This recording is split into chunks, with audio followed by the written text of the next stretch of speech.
Okay, so we can start. Good morning to everybody and welcome to At Lunch with NIC, a pranzo col NIC, a webinar focused on how project manager handle their blind spots. This is Tony Ciccardi, a PMI volunteer that will introduce the webinar, the speaker, addressing also the debate in the Q&A session at the end of the webinar.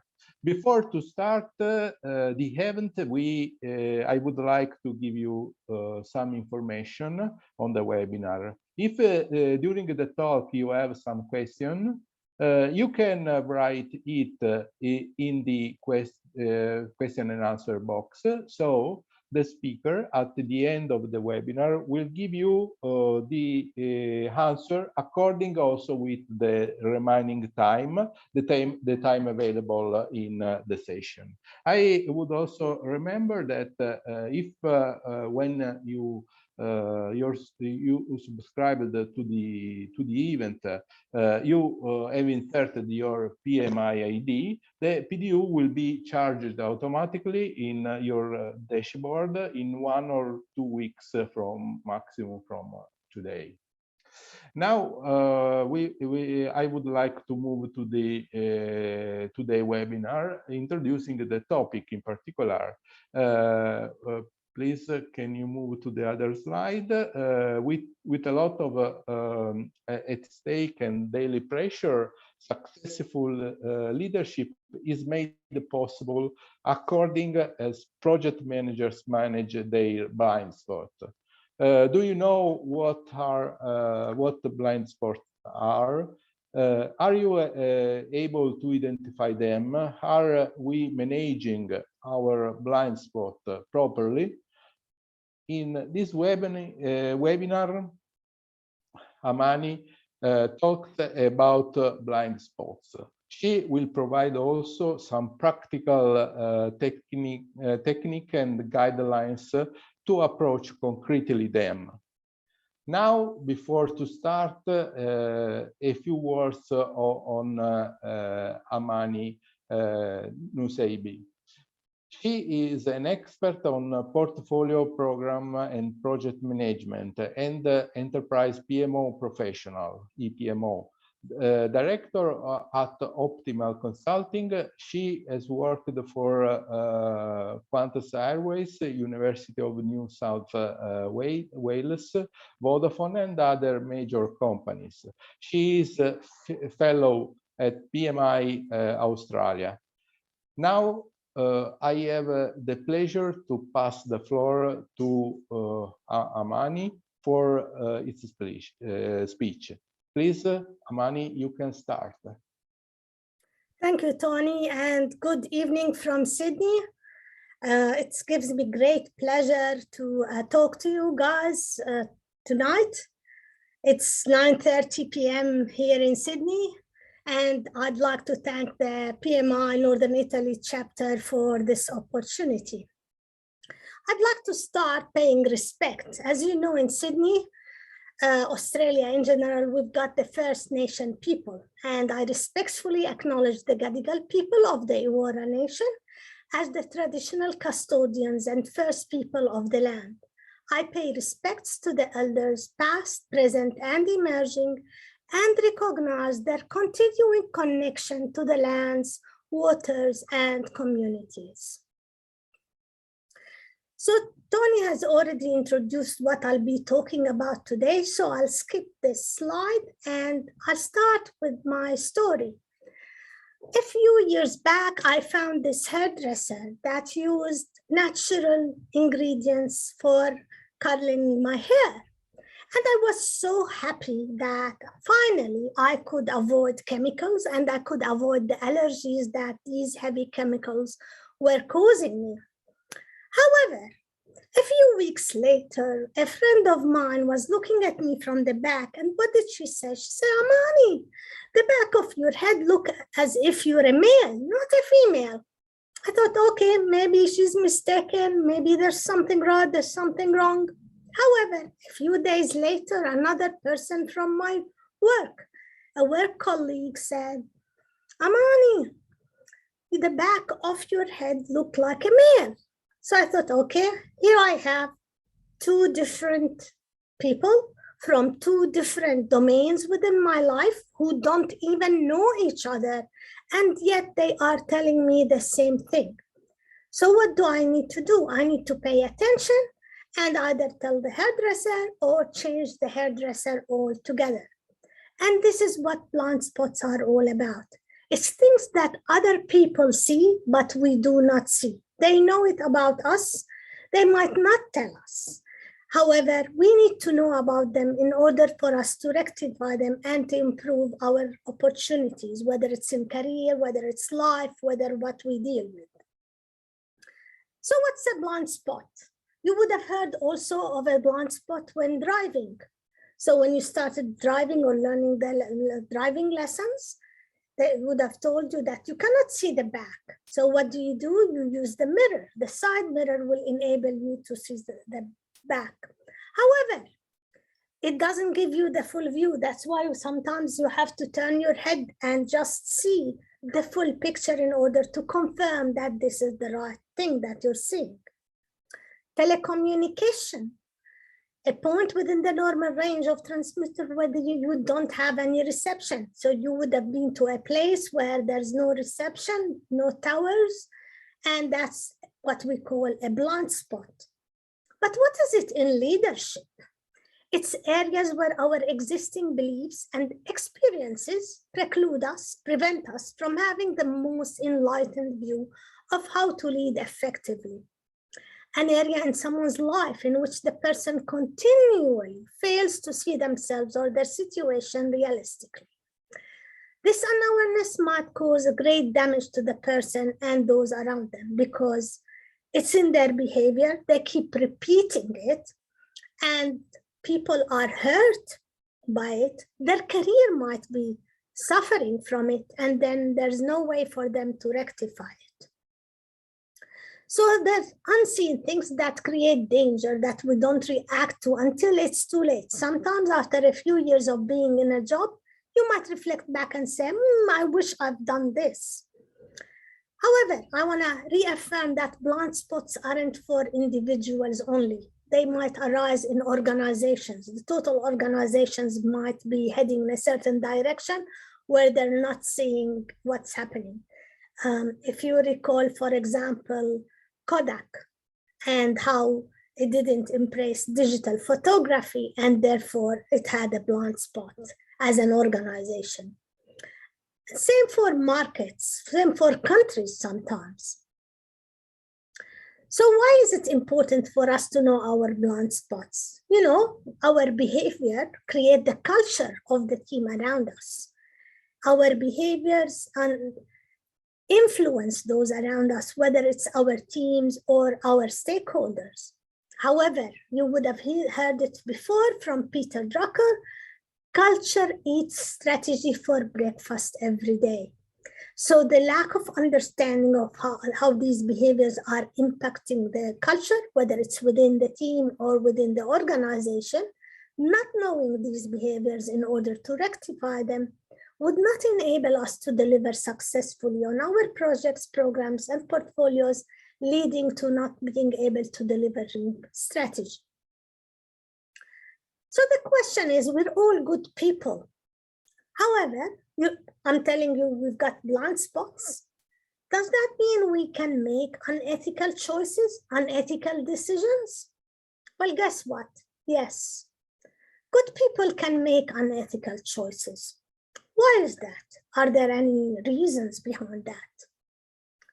Sometimes it's not psychologically safe to speak up. We're in an environment where there's a little bit of intimidation, or we're new to the environment, so we choose to stay quiet and silent until we understand the dynamics. Sometimes there are excessive pressures to reach unrealistic performance targets. We've got to deliver. We promised the customer we're going to deliver on time. We've got until next week. However, we know that's not possible. But guess what? None of us are going to raise our hand and say, look, guys, this is unrealistic. This is not achievable. We're afraid if we say that, we'll be the very first person to speak up, and therefore will be the first person to be blamed. That's an unethical choice by not speaking up. Remember, the PMI Code of Ethics and Professional Conduct has 4 values: responsibility, respect, fairness, and honesty. Conflicting goals provoke a sense of unfairness. That's another one. You might have been told you need to take care of your team well-being. Don't put so much pressure on them. They really need to be able to work only their regular hours. And please, they are already under the stress of 2 years of COVID. We really need to make sure they are happy, relaxed in order to stay working for the organization. However, you've got the deadline. You need to deliver by next week. How is your goal going to be able to be delivered? You're told well-being is more important. You know the deadline cannot be delivered until you put more pressure on your team. So conflicting goals might not enable us to speak up. We feel unfair about the whole situation, being put in a pressured situation. So we keep it for ourselves, we're afraid. Or a positive example isn't being set.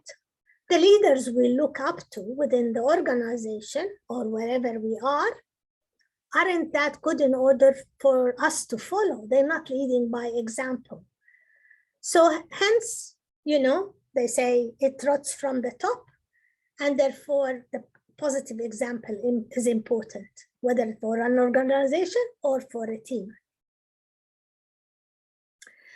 The other thing that we need to be aware of, we are hardwired for bias. And some of you might think, oh my God, bias? How can we be biased? We treat everyone fairly. We have respectful behavior.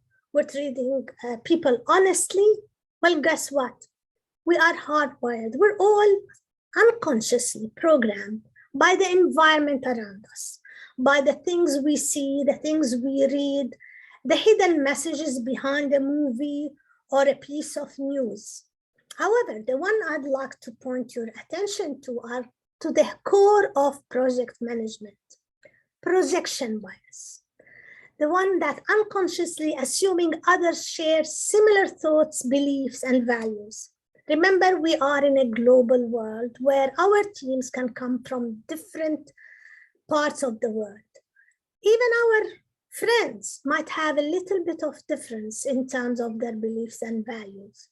Assuming that others have a similar core belief or core values is one of the things that we really need to be aware of, that they don't, they might not, and therefore this assumption might not be true. The other one is false consensus effect. How many times do we go into a meeting, we need a decision, we put together a paper, but when we go through it, we think, okay, this is illogical, everyone should be convinced and everyone should vote for it. We should be able to get the decision we're after. Well, guess what? Not everyone will agree with us. We might, at certain points, to overestimate the degree to which others agree with us. This is important for us when we want to influence our sponsors, our senior stakeholders, or even our team members. We might want to sense the air before that. We might want to have a conversation one-on-one with each of these stakeholders that enable us to have that decision made more clearly on the day that we have the meeting with them. That's very important in order to gauge that consensus rather than assuming that everyone will agree. So unconsciously, we distort what we think others are perceiving about us. We assume they see us the same way we see or want to see ourselves. You would have heard of this before. There are 3 pictures for every person: the way we are, the way we see ourselves, and the way people see us. And these are 3 different pictures. And therefore, that's why we're better off knowing how others see us in terms of the positives as well as the negatives. And the negatives are the ones that might be blind spots and we're not aware of. So the question is, if you look around you, are you spotting any of these in terms of blind spots, narrow perspective, people who are just have a tunnel vision on things? That's the way it is. That's the way we've done it before. We don't want to hear about it anymore. That's a narrow perspective. A discussion needs to happen, opening our mind and enabling us to hear ideas. Yes, a decision has to be made. At one stage, we need to stop that. We need to take the 80-20 rule, but we need to be open to different perspectives. Insecurity. Are we secure among ourselves? Do we have the confidence to delegate, to make sure we trust our team members, to share information? So symptoms of leadership of insecurity could include difficulty giving credit to others. Your team member is the one who successfully delivered. Do you give them credit? Or do you say, no, I'm the one who's done it all, especially as a project manager? Hoarding information, as we said, that's not good. Limiting followers' exposure to other leaders. In terms of hierarchy, do you give your team the ability to go and see other stakeholders, senior members? I understand some organizations might not be open to that. I know, for example, when I worked for one organization that was very hierarchical, one of my team members ended up emailing the director requesting information. I immediately told her, you will not get a response, because I knew that in that hierarchical organization, directors speak only to directors. They wouldn't speak to subordinates. However, in a more flexible organization where you've got open exposure and open discussion, it's good to delegate. It's good to have that conversation and enable your team members to be able to go, empower them to talk to others and gather more information, be able to deliver and gain trust. Feeling threatened by the growth of others, that's another thing in terms of competition. So do you grow when others are successful? Do you feel that you are threatened, or do you feel that you're happy for them and next time it will be your turn, or you want to learn from them and grow as they grow? Micromanaging, that's another thing that I personally dread. Micromanagement is one of the worst things that stifle innovation, stifle trust, stifle people from being able to speak up, to give even their opinion, or to do what they need to do. Out of control ego. Being a volunteer, I mixed with so many people where some of them had really egos. And one of the things we used to do when we were on committees, have a certain guidelines and a code of conduct that we all agree on, like rules of the game, in terms of how we treat each other and how we're going to conduct our meetings, our workshops, and our team interaction. And one of the things was, check your ego at the door. We're all here the same. We all hear each other, we listen to each other, and we give opinion respectfully. A lack of character, people without integrity, people who are whispering in other people's eyes, gossiping, backstabbing, gaslighting, as the new term is. It's really not good. And that's another blind spot that people might not be able to see, that's hindering their ability to lead and progress with their career. How do you know? The very first thing is you need to reflect on yourself, reflecting on ourselves every day. If you have a journal where you can write what you've done, what are your goals, your career aspirations, your future, short and long term, what worked for you? You've done something, you've improved something that worked for you today. How can you improve it tomorrow? Very important. The other one is toxic body language, space invaders. So after COVID, I guess we are more aware of how much space we leave in between each other. However, how close are people getting to each other physically, and how would that impact them? Does it intimidate them and therefore they're not going to be honest or speak up? Finger pointing, that's another thing. Remember, when you point the finger, you're one finger at the person you're blaming or pointing the finger to, and 4 are towards you. So how much responsibility and ownership are you taking when you're finger pointing? And an advice, don't ever finger point. Eye rolling, that's another thing that's really very dreadful and childish. Smell, whether it's a good smell or a bad smell. So we need to be aware of it, and we need to make sure we've got that distance. Also, good smell, too much of a perfume is not too good. Some people might have allergic reaction. So everything in moderation is good. The other one I want to discuss is motivational blindness. So motivational blindness is the tendency for us not to notice unethical actions of others when it is against our own best interest to notice. What does that mean? I'll give you an example. So as things are going well, it's all too easy to adopt the familiar attitude. She'll be all right, mate. And that's a very Australian attitude. Doesn't matter, everything will be all right. Focusing on things are good, profits, instead of business behavior. For example, in Australia, we had the banks that were literally charging dead people until we had a whistleblower who spoke up about it. And we had, as a result, a royal commission, an investigation by the parliament about such behaviors.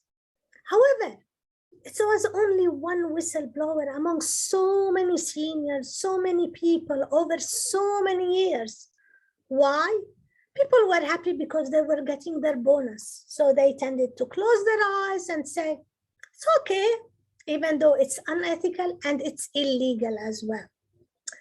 So let's go for a poll. And Tony, can I ask you or Marco to launch the poll, please? So if you were sick, like you have been without a job for a while and you really need that job, you got a job interview and you were sexually harassed during that job interview. While you're sitting there, the guy who's interviewed you was harassing you. What would you do? Would you confront the harasser or would you stay silent? Please let us know. Yes, I have launched, and now there is 44% participating, so we can wait. Now 50% of participating.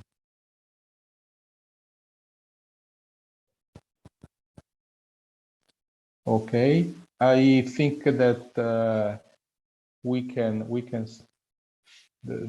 have a 54%. Is okay. Yep, that should be all right. Okay, we end, and we have okay, share results. Are you able to see the results?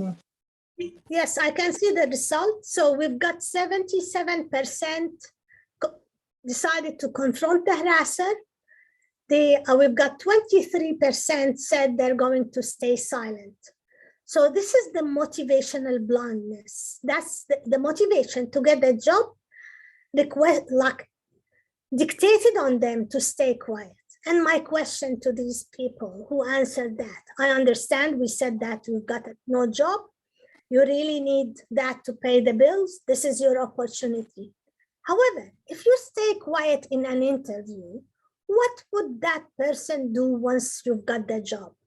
They didn't even hesitate when you were in the interview. Would they then keep doing it during once you got the job and when you started working? For the people who said they confront the harasser, the question is how? Would you get out of the interview at that point in time? Would you go to HR immediately and complain about it? The question is how.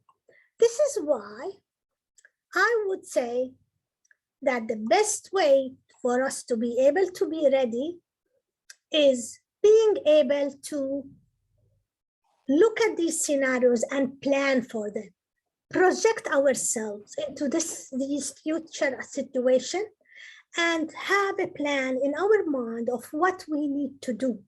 Why is that? Because thinking about things right now while we're sitting in a relaxed, semi-relaxed mode is different than being in the situation once we're there. Why? We've got the emotions playing a big role into our reactions.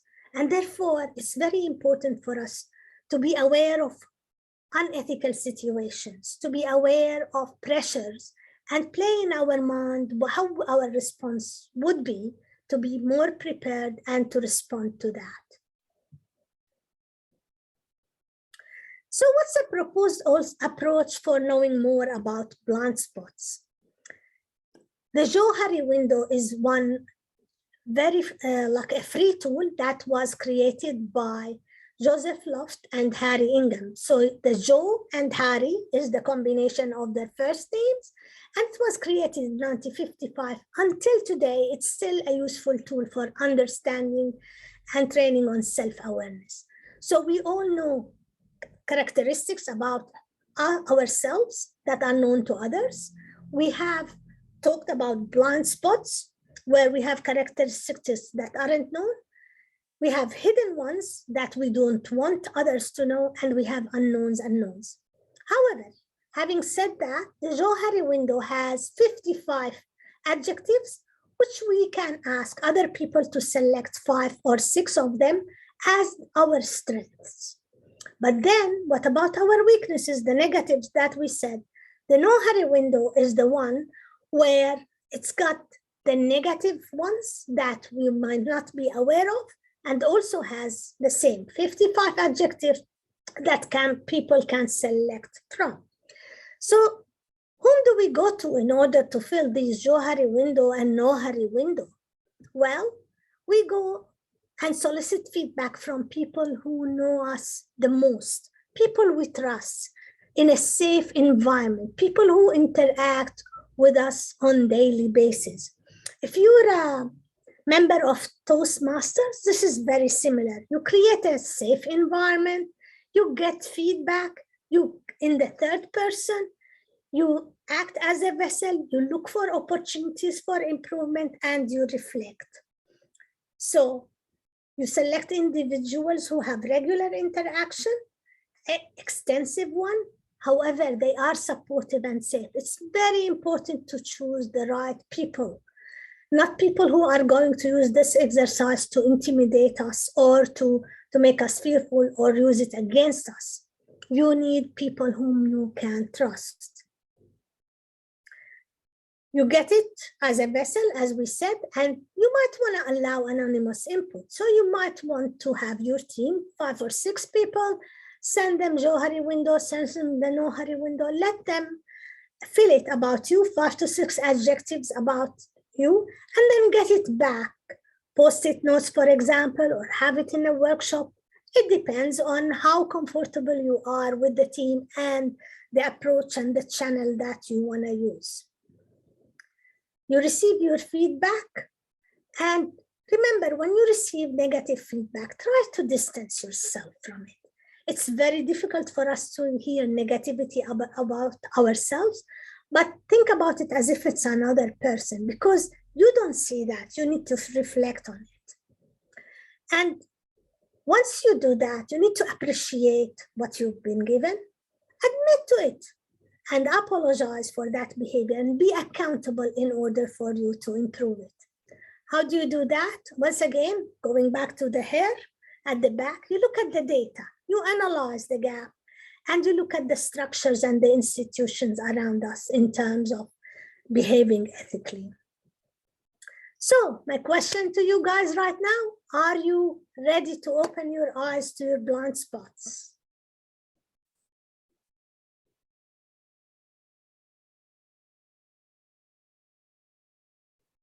You can put in that in the chat.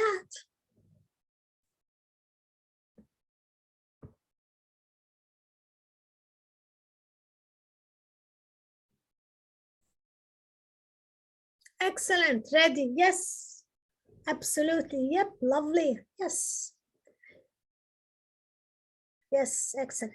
So I'll provide the slides to Tony in PDF format, and it has the links and reference material, not only to the Johari window and the Nohari window, which like the tool on the website is for free, but also to the PMI ethics website. There are a number of tools that you can use from pmi.org/ethics that will enable us to have a look at our teams and improve our ethical awareness. I have seen a lot of links to some material internet. Okay, this is a very, very rich biography, or in general tools for test himself. And yep. very, very I can see. Yeah, thank you, Tony. And we've got some audience here from Australia. So thank you, Melanie, for joining. So any questions? Oh, unfortunately, the time is we are already in we are just late. If there is some, I have seen a lot of thanks for the topic, and I have seen that many people have told about this very useful, very interesting webinar. So if I think we can thank you and close. Thank you for this very rich webinar, rich of stimulus, of indication, of concrete suggestion, and I'm very happy for the topic that has been appreciated a lot by our audience. Thank you, Amany, for having been so inspirational, and thank you to all participants for having participated to this webinar. I just end the webinar with showing you the next two pranzi col NIC that will be at 5th of July and 28th of July, the next one. So I invite you to attend also this pranzi in close time.